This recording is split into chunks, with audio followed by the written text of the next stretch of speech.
नमस्कार प्यारे साथियों, मैं श्याम क्लासेज के डिजिटल प्लेटफॉर्म पर आप सबका हार्दिक स्वागत एवं अभिनंदन करता हूं। तो मित्रों, ये आपके रीट की अति महत्वपूर्ण आपके लिए क्लास रहने वाली है, जिसमें हम बाल विकास एवं शिक्षा शास्त्र जिसमें सेक्शन ए के 30 प्रश्न करने वाले हैं।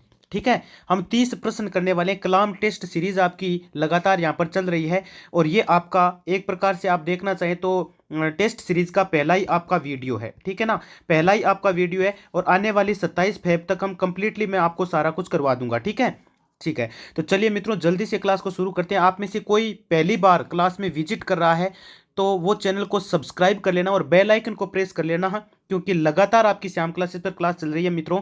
और एक चीज़ और बताना चाहूँगा, टेलीग्राम की जो लिंक है वो मैंने डिस्क्रिप्शन और कमेंट बॉक्स में दे रखी है, वहाँ से आप टेलीग्राम को ज्वाइन कर सकते हैं। ठीक है, तो चलिए अब टाइम को वेस्ट नहीं करते हैं और क्लास को शुरू करते हैं। हाँ, चाइल्ड डेवलपमेंट एंड पेडागोजी यानी कि बाल विकास एवं शिक्षा शास्त्र की ये पहली क्लास, जिसमें 30 अति महत्वपूर्ण प्रश्न आप देखने वाले हैं। चलिए, तो पहला ही आपका प्रश्न आ रहा है। सारे जितने भी अभ्यर्थी हैं जो रीट पात्रता देने वाले हैं उन सबको अग्रिम शुभकामनाएं। चलिए पहले प्रश्न से हम शुरू करते हैं।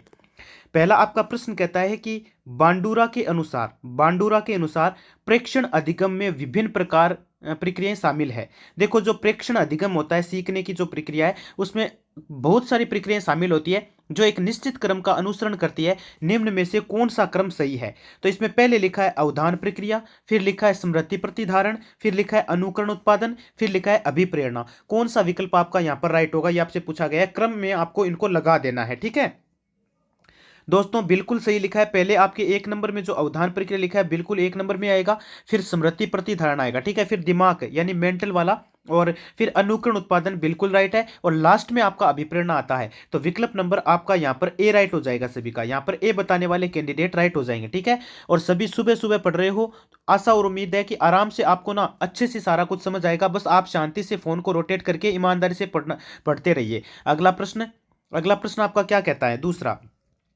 शिक्षा का अधिकार अधिनियम 2009 के अनुसार एक शिक्षक का उत्तरदायित्व यही है, यह नहीं है। क्या नहीं है, कौन सा नहीं है वो बताना है। पहला लिखा है विद्यालय में उपस्थिति होने की नियमितता, फिर लिखा है निर्दिष्ट समय के भीतर संपूर्ण पाठ्यक्रम पूरा कराना, या माता पिता और संरक्षकों के साथ नियमित बैठकर बालक की शिक्षण प्रगति अवगत कराना, या फिर पाठ्यक्रम का निर्धारण एवं निर्माण करना। कौन सा विकल्प आपका राइट हो जाएगा? तो दोस्तों, शिक्षा का अधिकार अधिनियम 2009 के अनुसार एक शिक्षक का उत्तरदायित्व कौन सा नहीं है?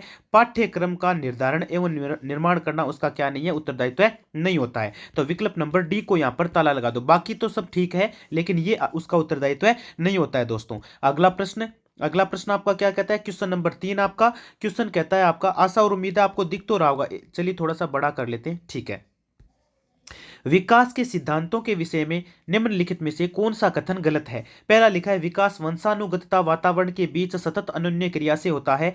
दूसरा लिखा है विकास परिपक्वन और अधिगम पर आधारित होता है। तीसरा लिखा है विकास केवल परिमाणात्मक प्रक्रिया है जिसका मतलब परिमाणात्मक प्रक्रिया है जिसका मापन किया जा सकता है, या प्रत्येक बालक विकास के सभी चरणों से गुजरता है, फिर उनमें व्यक्तिगत भिन्नताएं बहुत होती है। तो आपको क्या पूछा गया, इसमें कौन सा कथन गलत है? किसके? विकास के सिद्धांतों के विषय में आपसे पूछा गया। इंपोर्टेंट आपका ये प्रश्न है दोस्तों। तो दोस्तों, विकास केवल परिमाणात्मक प्रक्रिया है जिसका मापन किया जा सकता है। बिल्कुल नहीं किया जा सकता। आप कैसे कर सकते हैं बताओ, है ना? तो ये जो कथन आपके लिखा गया है, सी आपका जो है वो आपका गलत कथन है यहाँ पर। ठीक है, तो विकल्प नंबर सी को ताला लगा दो। अगला प्रश्न क्या कहता है? अगला प्रश्न आपका ये कहता है दोस्तों, उत्तर बाल्यकाल की विशेषता नहीं है, यानी जो उत्तर बाल्यकाल है उसकी विशेषता नहीं है। इस अवस्था में बालक सभी आवश्यक मानसिक शक्तियों से संपन्न होता है, किंतु उसका शब्द भंडार सीमित रहता है। या फिर ये शारीरिक एवं मानसिक अस्थिरता का समय है जिसमें बालक कल्पना लोक में विचरण करता रहता है। या इस काल में बालक में नई खोज करने व घूमने की प्रवृत्ति अधिक बढ़ जाती है। या इस अवस्था को खेलने की अवस्था के नाम से, इसे खेलने की अवस्था के नाम से भी जाना जाता है। तो बताओ, इनमें उत्तर बाल्यकाल की विशेषता नहीं है, वो आपको बतानी है कौन सी आपके नहीं है। तो दोस्तों, यहाँ पे जो बी में लिखा गया ना, ये शारीरिक मानसिक और अस्थिरता का समय है जिसमें बालक कल्पना लोक में विचरण करता रहता है। ये आपके क्या है? ये विशेषता उत्तर बाल्यकाल की नहीं है आपके। ठीक है, तो विकल्प नंबर जो आपका यहाँ पर बी लिखा है वो आपका राइट हो जाएगा। अगला प्रश्न आपका ये कहता है दोस्तों, पांचवा प्रश्न, राष्ट्रीय पाठ्य चर्चा की रूपरेखा 2005 यानी एनसीएफ, ठीक है, 2005 के संदर्भ में किस कथन से आप असहमत हैं? असहमत किससे हैं? पहला कथन है विद्यार्थी अपने अनुभव के आधार पर अपने लिए ज्ञान की रचना करते हैं। दूसरा है रचनात्मक परिक्षेप पे यह संकेत देता है कि हर विद्यार्थी व्यक्तिगत सामाजिक तौर पर अर्थ निर्माण करता है। तीसरा लिखा है रचनात्मक अथवा जटिल कार्य के लिए आवश्यक ज्ञान परिस्थितियों में निहित होता है। या रचनात्मक अधिगम की प्रक्रिया एक शिक्षक के इर्द गिर्द घूमती है, वह इसमें केंद्रीय भूमिका का निर्वाह करता है। कौन सा विकल्प आपका पांचवें में राइट हो जाएगा? तो दोस्तों देखो, इसमें आपका कथन से आप असहमत किससे हैं? देखो, मैं इससे सहमत हूं पहले से। क्यों? क्योंकि विद्यार्थी के अनुभव के आधार पर उसके लिए ज्ञान रचना करनी चाहिए, बिल्कुल ये राइट है। रचनात्मक परिक्षेप पे ये संकेत देता है कि विद्यार्थी व्यक्तिगत और सामाजिक तौर पर अर्थ निर्माण करता है, बिल्कुल इसमें भी मैं सहमत हूं। लेकिन मैं इसमें सहमत नहीं हूं दोस्तों डी में। अब डी में आप कहोगे सर जी क्यों नहीं हो? तो डी में इसलिए नहीं हो क्योंकि रचनात्मक अधिगम है, जो रचनात्मक आपकी सीखने की प्रक्रिया है, एक शिक्षक के इर्द गिर्द घूमती है, बिल्कुल चारों ओर घूमती है और इसमें एक केंद्रीय भूमिका निर्वाह करता है। इस बात से मैं सहमत नहीं हूं, बिल्कुल नहीं हूं, और आप भी नहीं होंगे। ठीक है, तो विकल्प नंबर डी को ताला लगाओ। अगला प्रश्न क्या कहता है? अगला प्रश्न आपका कहता है दोस्तों कि निम्न में से कौन सा क्रियात्मक अनुसंधान से संबंधित नहीं है? इनमें से ऐसा कौन सा है जो क्रियात्मक अनुसंधान से संबंधित नहीं है? छठा आपका प्रश्न इंपॉर्टेंट प्रश्न है दोस्तों। यह विद्यालय में व्याप्त रूढ़िवादी वातावरण को समाप्त करने में सहायक होता है? नहीं। ठीक है, संबंधित कौन सा नहीं है? आपके क्रियात्मक अनुसंधान पूछा है, तो दोस्तों इसमें जो ये इसका कार्य क्षेत्र व्यापक होता है और इसमें बिल्कुल होता है भाई, ये तो व्यापक स्तर पर निर्णय लेने हेतु सूचनाओं को संकलित किया जा सकता है। तो ये आपका विकल्प नंबर बी आप यहां पर राइट हो जाएगा। अगला प्रश्न आपका क्या कहता है? अगला प्रश्न आपका सातवां प्रश्न, राजस्थान में सीखने के प्रतिफल को निर्धारित मापदंडों के साथ किस शैक्षिक सत्र में शामिल कर लिया गया? आपसे ये पूछा गया और ये इंपॉर्टेंट प्रश्न है, स्टार लगा लीजिएगा। ठीक है दोस्तों, सातवां आपका प्रश्न, राजस्थान में सीखने के प्रतिफल को निर्धारित मापदंडों के साथ किस शैक्षिक सत्र में शामिल कर लिया गया? तो ये आपका विकल्प नंबर कौन सा राइट हो गया? बी राइट हो गया, यानी 2017-18 को। ठीक है, हाँ। अगला प्रश्न, अगला प्रश्न आपका क्या कहता है? आठवां प्रश्न इंपॉर्टेंट प्रश्न है भाई, ध्यान से पढ़ेंगे। हाँ, intelligence can be defined as, यानी कि बुद्धि को किस योग्यता के रूप में परिभाषित किया जाता है? प्रत्यक्ष करने की योग्यता में, सीखने की योग्यता में, समझने की योग्यता में, या जानने की योग्यता में? बताओ कौन सा विकल्प आपका यहाँ पर राइट होने वाला है? प्रश्न संख्या 8 की मैं बात कर रहा हूं दोस्तों। बुद्धि को किस योग्यता के रूप में परिभाषित किया जा सकता है, ये आपसे पूछा है। तो दोस्तों प्रत्यक्षण की योग्यता बिल्कुल पहला आएगा, फिर सीखने की योग्यता बिल्कुल ये 2 नंबर पे, अधिगम तो जरूरी है, और फिर समझने की, और फिर जानने की। तो आपके विकल्प है, कहां लिखा होगा? कहीं तो लिखा होगा 1, 2, 3 व 4, चारों के रूप में परिभाषित किया जाएगा। बिल्कुल आपका विकल्प नंबर यहाँ पे डी में लिखा गया और D is the correct answer. अगला प्रश्न क्या है? अगला प्रश्न आपका ये कहता है दोस्त, प्रश्न संख्या 9 इंपॉर्टेंट प्रश्न है आपका फिर से। ठीक है, हाँ, तो पहले प्रश्न संख्या 9 को ध्यान से पढ़ लीजिए और उसके बाद में इसका उत्तर दे दीजिए। 9वां प्रश्न कहता है एक प्रविधि जिसमें अनुक्रियाओं का क्रम स्थापित किया जाता है, जो अंतिम अनुक्रिया के बाद पुरस्कार लाभ दिलाती है और तत्पश्चात पीछे की ओर कार्य करती है, वह कहलाती है? शिपिंग कहलाती है, उद्दीपन नियंत्रण कहलाता है, श्रृंखला कहलाती है, उद्दीपन सामान्यीकरण कहलाता है? कौन सा विकल्प यहां पर आपके राइट होने वाला है? ना फटाफट जवाब देंगे। 9वां प्रश्न, तो 9वें प्रश्न में आपके राइट हो जाएगा श्रृंखला। कौन सा हो जाएगा? श्रृंखला। देखो फिर से क्वेश्चन को पढ़ लीजिए, इंपॉर्टेंट प्रश्न है और यहीं से आपके प्रश्न पूछे जाने वाले हैं दोस्तों। कोई बाहर जाए तो आप मुझे कहना कि हाँ सर आपने बताया बाहर चला गया, ये बताना आप। अगला प्रश्न, अगला प्रश्न आपका क्या लिखा गया है? प्रश्न आपका लिखा गया है आपको match list first with list two, यानी एक सूची 1 को सूची 2 से मिलान करना है आपको। चलिए मिलान करते हैं भाई हम। ठीक है, सूची 1 अवधारणा एक तरफ है, एक तरफ मनोवैज्ञानिक लिखा गया है। अब पहले लिखा है मानसिक आयु लिखा गया है। क्या लिखा गया? पहले मानसिक आयु लिखा गया है दोस्तों। तो मानसिक आयु के मनोवैज्ञानिक कौन थे? तो वो थे बिन्ने। कौन थे? बिन्ने। तो पहला आपके 2 से मिला दिया हमने। फिर आपके बुद्धि लब्धि लिखा है, बुद्धि लब्धि बिल्कुल स्टर्न थे, अरे वाह सर जी। और मानसिक परीक्षण लिखा गया है, मानसिक परीक्षण के थे आपके जे एम केटल। अब शेष बचा चतुष्टय समीकरण, तो बच गया आपका स्पीयर मेन, स्पीयर मेन। तो विकल्प नंबर 3 से ये मिल जाएगा। तो कौन सा राइट हो रहा है बताओ? पहले को आपने दो, फिर पहले 2 मिलाया, फिर 1 से, फिर 4 से। देखो विकल्प नंबर बी में ये मैच हो रहा है आपका। ठीक है, तो यहां पर बी जो है ना आपका, वो आपका राइट आंसर हो जाएगा। अगला प्रश्न देखो, अगला प्रश्न आपका क्या कहता है? प्रश्न आपका ये कहता है दोस्त कि निम्न में से किस अवस्था को अभिप्रेरणा की सर्वोत्तम अवस्था के रूप में समझा जाता है? प्रश्न संख्या 11 आपका इंपॉर्टेंट प्रश्न है। अंतर्नोद की कमी आना, या फिर जिसका उद्देश्य जैविक आवश्यकता को पूरा करना है, या जिससे जीव को कार्य करने की ऊर्जा मिलती है, या जिससे ऊर्जा मिलती है और व्यवहार को दिशा मिलती है। कौन सा विकल्प राइट होगा?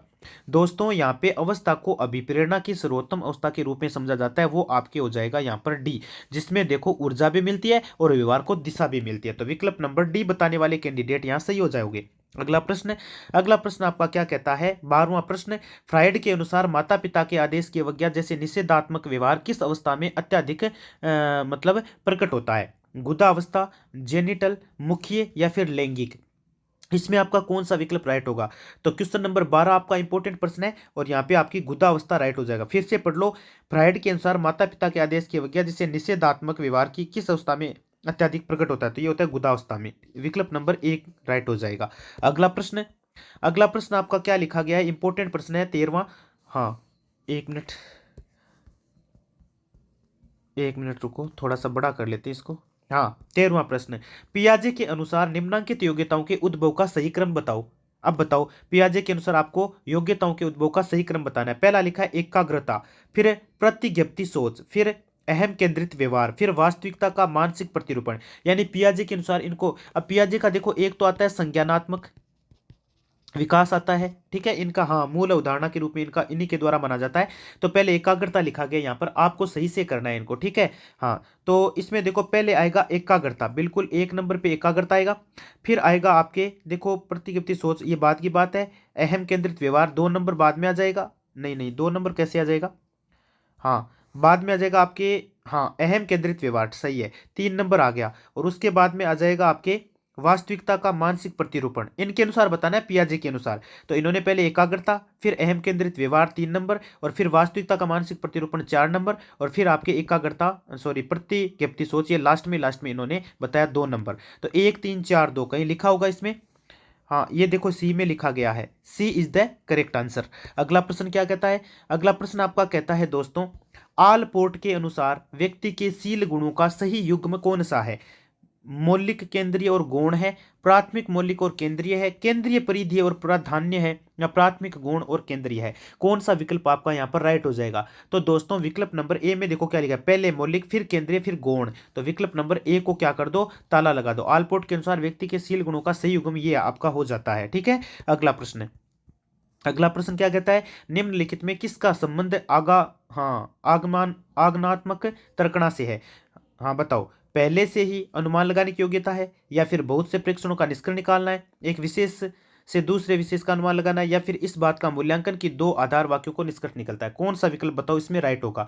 तो विकल्प नंबर आपका 15वें में बी राइट हो जाएगा, बहुत से प्रेक्षणों का निष्कर्ष निकालना इसका मतलब होता है। तो विकल्प नंबर बी को ताला लगाओ। अगला प्रश्न आपका कहता है 16वां, एक छात्र रात में अपने दोस्त की बारात में शामिल होना चाहता है। देखो इंपॉर्टेंट प्रश्न है, ठीक है, और अच्छा भी है ना, परंतु उसी समय अपने माता पिता के साथ खरीदारी करना चाहता है। तो इस स्थिति को कहा जाएगा उपागम उपागम द्वंद्व, या परिहार परिहार द्वंद्व, या उपागम परिहार द्वंद्व, या बहु उपागम परिहार द्वंद्व? इसको क्या कहा जाएगा? तो दोस्तों इसको कहा जाएगा उपागम और उपागम द्वंद्व, ठीक है। अब ध्यान रखना, एक छात्र जो रात में दोस्त की बारात में शामिल होना चाहता है परंतु उसी समय अपने माता पिता के साथ खरीदारी करना चाहता है, तो ये कहलाता है आपका उपागम उपागम द्वंद्व, ठीक है। हाँ, एक के साथ 2 काम वो करना चाहता है, तो विकल्प नंबर आपका ए राइट हो जाएगा, ठीक है। अगला प्रश्न क्या कहता है? निम्न में से कौन सी विशेषता आकलन की नहीं है? इनमें से ऐसी कौन सी विशेषता है जो आकलन की नहीं है? इसका संबंध केवल ज्ञानात्मक पक्ष से है, आकलन सूचनाओं का एकत्रण है, यह निरंतर चलने वाली प्रक्रिया, या इसका स्वरूप सुधारात्मक है? कौन सा विकल्प आपका राइट होगा? तो इसमें दोस्तों केवल, हाँ इसका केवल संबंध ज्ञानात्मक पक्ष से है, तो विकल्प नंबर ए को ताला लगाओ। अगला प्रश्न आपका ये कहता है दोस्तों कि व्यक्तिगत भिन्नता में सम्मिलित क्षेत्रों का सही युग्म कौन सा है? पहला लिखा है बौद्धिक स्तर और आधारित भिन्नता, फिर लिखा है उपलब्धि में भिन्नता, फिर गतिवाही कौशल में भिन्नता, फिर उपरोक्त सभी लिखा गया है। कौन सा विकल्प आपका यहाँ पर राइट होगा? 18वें प्रश्न की मैं बात कर रहा हूं दोस्त, और 18वें में आपके व्यक्तिगत भिन्नता में सम्मिलित क्षेत्रों के युग्म की बात करें तो ये भी आएगा, ये भी आएगा, ये भी आएगा, तो इसमें सारे आ जाएंगे, ऑल वाला, यानी विकल्प नंबर डी राइट हो जाएगा। अगला प्रश्न क्या कहता है? 19वां प्रश्न कहता है निम्नलिखित में से कौन से वंशानुक्रम के नियम का संबंध सोरेनसन से है? संतान की शारीरिक रचना, मानसिक गुण उसके माता पिता से मिलते हैं, या भिन्नता का नियम, या प्रत्यागमन का नियम, या जीव सांख्यिकी का नियम? कौन सा विकल्प आपके यहाँ राइट होने वाला है, फटाफट बताएंगे। तो दोस्तों हाँ, फटाफट बताओ कौन सा राइट हो जाएगा। ठीक है, तो देखो कौन से वंशानुक्रम नियम का सोरेनसन से है, तो सोरेनसन के अनुसार है ना, सबसे पहले तो आता है संतान की शारीरिक रचना, मानसिक गुण और माता पिता से मिलते हैं, पहले तो ए ही आ जाएगा इसमें। ठीक है, और इन्हीं के अनुसार बी भी आता है, भिन्नता का नियम बाद में आता है, और प्रत्यागमन का नियम आता है उसके बाद में। तो ये तो जीव सांख्यिकी नियम तो इसमें है ही नहीं बिल्कुल भी, तो ए और बी और सी, पहले ए को लेना है, फिर बी, फिर सी, किसके अनुसार?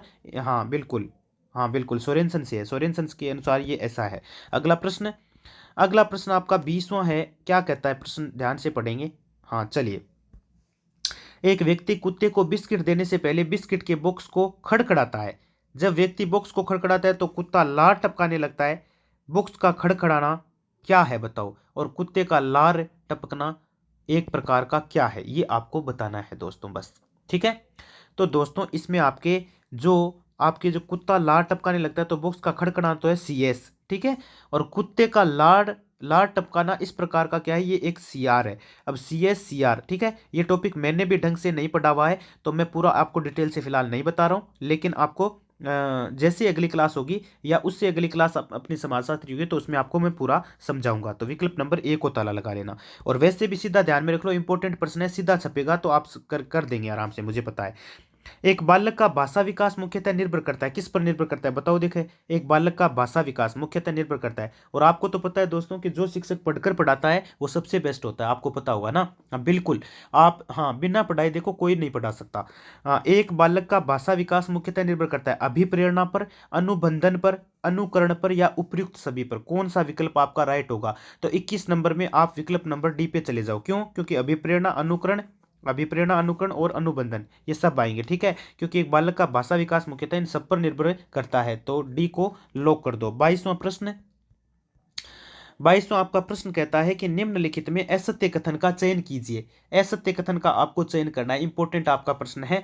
चिंतन एक संज्ञानात्मक प्रक्रिया है। समस्या उस परिस्थिति को कहते हैं जिसके लिए मनुष्य के पास पहले से समाधान तैयार होता है। समस्या समाधान का सृजनात्मक चिंतन के पदों में कोई विशेष अंतर नहीं होता, या एक ही बुद्धि लब्धि स्तर के बालकों की सृजनशीलता में बहुत विभेद पाया जाता है। कौन सा विकल्प आपका यहाँ पर 22वें में राइट हो जाएगा? तो दोस्तों 22वें में देखो क्या लिखा है, समस्या उस परिस्थिति को कहते हैं जिसके लिए मनुष्य के पास पहले से समाधान तैयार होता है। बिल्कुल बिल्कुल ठीक है, और ये आपका विकल्प एकदम करेक्ट है, और बी को लॉक कर दो। ये तो आप, मुझे पता है सारे बता भी देंगे आप में से। 23वां है, निम्न में से कौन सा संप्रत्यय रचनात्मकवादी पाठ्यचर्या के अनुप्रयोग में संबंधित नहीं है? ये आपसे पूछा गया, तो खोजना नहीं है, व्याख्या नहीं है, उत्तेजना नहीं है, या मूल्यांकन नहीं, कौन सा नहीं है बताओ? कौन सा संप्रत्यय रचनात्मकवादी पाठ्यचर्यों के अनुप्रयोग से संबंधित नहीं है, ये आपसे पूछा गया है। तो दोस्तों उत्तेजना नहीं है, क्यों? क्योंकि उत्तेजना क्या होती है? उत्तेजना उत्तेजक करती है व्यक्ति को, ठीक है, जो कि आपके पाठ्य चर्चा के अनुप्रयोग से संबंधित नहीं है। तो विकल्प नंबर सी को ताला लगाओ। प्रतिभाशाली बालकों की पहचान करने के लिए हमें सबसे अधिक महत्व देना चाहिए, किस चीज पर महत्व देना चाहिए दोस्तों? तो ये तो मेरे ख्याल से सारे मेरे प्रिय मित्र बता देंगे, वस्तुनिष्ठ परीक्षणों पर देना चाहिए हमें। ठीक है, विकल्प नंबर डी को लॉक कर दो। अगला प्रश्न आपका कहता है, देखो मैं पूरा सिस्टमेटिकली आपको एक एक क्वेश्चन करवा रहा हूं, क्यों? क्योंकि देखो जरूरी है, इससे ज्यादा मैं आपको नहीं बता रहा हूं, क्यों? क्योंकि हमें ना क्लास छोटी भी रखनी है और कम समय में काफी करना है। निम्नलिखित में से कौन सी विशेषता मुख्यतः अवधान कमी संबंधी विकार यानी ADHD ग्रसित बालक की नहीं होकर डिसलेक्सिया की है? डिसलेक्सिया में आपको पता होगा कि जो बालक होता है उसको लिखवाया कुछ जाता है और वो लिखता कुछ है, यानी हम बोलकर कोई चीज लिखवा रहे हैं तो जहाँ छोटी की होना चाहिए वहां वो बड़ी की लिखता है, ठीक है ना, तो ये डिसलेक्सिया के अंतर्गत ही आता है। या फिर पढ़ने में वो कुछ और पढ़ता है, रे नीचे हो रे ऊपर पढ़ रहा हो, ऊपर रे को नीचे रे पढ़ रहा हो, तो ये इसी के अंतर्गत आता है। तो शब्दों में अक्षरों की स्थिति में उल्ट पलट करना, या श्रवण करने की असफलता यानी सुनने की असफलता, या कार्य संपादन में कोई स्थायित्व नहीं, या एकाग्रता में कमी, कौन सी? हाँ बिल्कुल बिल्कुल, फटाफट जवाब आना चाहिए आप सबका, ठीक है, इंपॉर्टेंट प्रश्न है आपका, ये मैं बताना चाहूंगा आपको। 1 मिनट यार, क्या ऊपर नीचे हो रहा है ये? हाँ बताओ, तो यहाँ पे शब्दों के अक्षरों की स्थिति में उलट फेर कर देगा वो, ठीक है ना। और ये आपके इसी के अंतर्गत आता है डिसलेक्सिया, ठीक है। तो विकल्प नंबर ए को क्या कर दो, ताला लगा दो। अगला प्रश्न है, अगला प्रश्न कहता है निम्नलिखित में कौन सी मंद बुद्धि बालक की विशेषता नहीं है। बुद्धि लब्धि का 25 से 70 के मध्य होना, शैक्षिक रूप से पूर्णतः अशिक्षणीय, असामान्य अनियंत्रित मानसिक क्रियाएं, या फिर बौद्धिक न्यूनता। तो इसमें कौन सा विकल्प आपका राइट होने वाला है दोस्तों। तो विकल्प नंबर आपका कौन सा राइट हो जाएगा, शैक्षिक रूप से पूर्णतः अशिक्षणीय, ठीक है। हाँ, कौन सी मंदबुद्धि बालक की विशेषता नहीं है, तो शैक्षणिक रूप से पूर्णतः अशिक्षणीय को हम मंदबुद्धि बालक नहीं कह सकते, क्योंकि वो पहले से ही, हाँ बिल्कुल समझ गए सारे। अगला प्रश्न 27वां, निम्न में कौन सी प्रलोभन की प्रस्तुति का संबंध सकारात्मक दंड से है। तो दोस्तों ये आपके है व्यवहार में वृद्धि के लिए सुखद उद्दीपक की प्रस्तुति, ठीक है। तो विकल्प सी को यहाँ पर राइट कर लेना। अगला प्रश्न क्या कहता है, अगला प्रश्न 28वां कहता है अधिगम की विशेषता नहीं है, यानी सीखने की कौन सी इसमें ऐसी है जो विशेषता नहीं है आपके। तो अधिगम मानव संस्कार अथवा क्षमता में परिवर्तन है, ये इसकी विशेषता नहीं है आपके, ऐसा कुछ भी नहीं है। तो विकल्प नंबर बी को यहाँ पे राइट कर लेना। अगला प्रश्न, अगला प्रश्न आपका, एक मिनट एक मिनट, क्या पढ़ा हमने। हम्म अरे अधिगम, अधिगम का प्रयोग उन क्षमताओं तथा संस्कारों में परिवर्तन के लिए उपयोग होता है जो परिपक्वता के कारण होते हैं ना। हाँ चलो, इसमें थोड़ा सा डाउट है, ये देख लेना आप, ये होना चाहिए इसका, ठीक है।